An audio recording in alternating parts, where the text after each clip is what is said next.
Teman-teman, mendengarkan suara Tuhan memang tidak semudah mendengarkan musik, apalagi menjalankan kehendak Tuhan. Namun Tuhan menggunakan berbagai cara untuk bisa berkomunikasi dengan kita. Salah satu yang saya alami, Tuhan bicara kepada kita atau kepada saya lewat kehendak dan hasrat kita. Sebuah pengalaman kecil bisa menggambarkan hal ini. Saat saya bersekolah di Seminari Menengah Mertoyudan antara tahun 1991 sampai 1994, saya sudah berhasrat, berkeinginan besar ingin bisa menulis. Keinginan itu berlanjut saat saya sudah masuk kuliah filsafat ketika menjalani tahun formasi sebagai filosofan di Sekolah Tinggi Filsafat Triarkara Jakarta. Hasrat itu tentu saja tersalurkan lewat tugas-tugas mingguan yang diberikan dosen, meski saya sering merasa sedikit terbebani di awal-awal kuliah.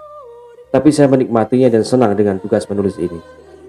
Karena itu saya mulai mencoba-coba kirim tulisan ke media, ke jurnal kampus, ke majalah hidup, majalah rohani, dan lain-lain.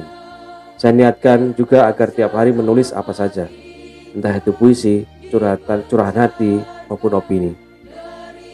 Keluar dari Serikat Yesus tahun 2001, saya terdampar di sebuah media, tabloid senior pada waktu itu. Sekarang sudah bubar. Ini media milik grup Kompas Gramedia, satu unit dengan tabloid bola. Dari situlah saya memulai karir menjadi seorang wartawan hingga sekarang. Padahal saat keluar dari Serikat Yesus, saya bilang pada diri sendiri, saya tidak ingin menjadi wartawan. Tapi rupanya ceritanya lain. Jadi teman-teman, Tuhan menaruh hasrat, keinginan untuk bisa menulis itu dalam hati saya, dan saya mengikutinya. Dan terjadilah, hasrat ingin bisa menulis ini akhirnya menuntun saya menjadi seorang wartawan, dan menjadi jalan hidup saya. Mungkin Anda punya cerita lain, cerita sendiri dalam hal ini. Jadi hasrat, kehendak, dorongan hati memang menjadi bagian kunci dalam spiritualitas Ignatian. Di setiap awal doa, Ignatius selalu menyarankan agar kita mohon diberi rahmat, kehendak. Tergantung kita hendak merenungkan apa.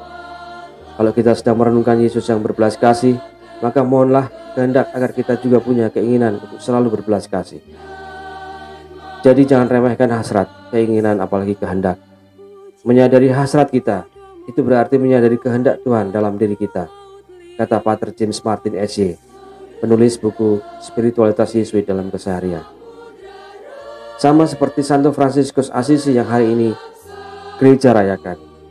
Tuhan sudah menaruh hasrat untuk menjalani hidup sebagai Yesus yang miskin sejak masih muda. Fransiskus yang adalah anak orang kaya, saudagar kain, akhirnya terpanggil untuk menjalani hidup miskin, bergaul dan melayani orang-orang miskin. Saya rasa pesan Tuhan Yesus dalam Injil hari ini, Lukas 10 ayat 38-42 jelas. Ayat 41-42 disebutkan demikian. Tetapi Tuhan menjawabnya, Marta, Marta, engkau khawatir dan menyusahkan diri dengan banyak perkara, tetapi hanya satu saja yang perlu. Maria telah memilih bagian yang terbaik yang tidak akan diambil daripadanya. Jadi teman-teman, untuk bisa mengenali suara Tuhan, berkomunikasi dengannya dan memahami kehendaknya, kita mesti duduk dekat kaki Tuhan dan mendengarkan perkataannya seperti yang dilakukan Maria. Itu artinya kita, Anda, saya harus rajin melakukan refleksi setiap hari. Saya setiap hari melakukan refleksi setidaknya sekali sehari. Para pelaku spiritualitas Ignatian yang lain diajari akan melakukan pemeriksaan batin atau yang disebut dengan eksamen kesadaran, eksamen konsiensi 2 kali sehari.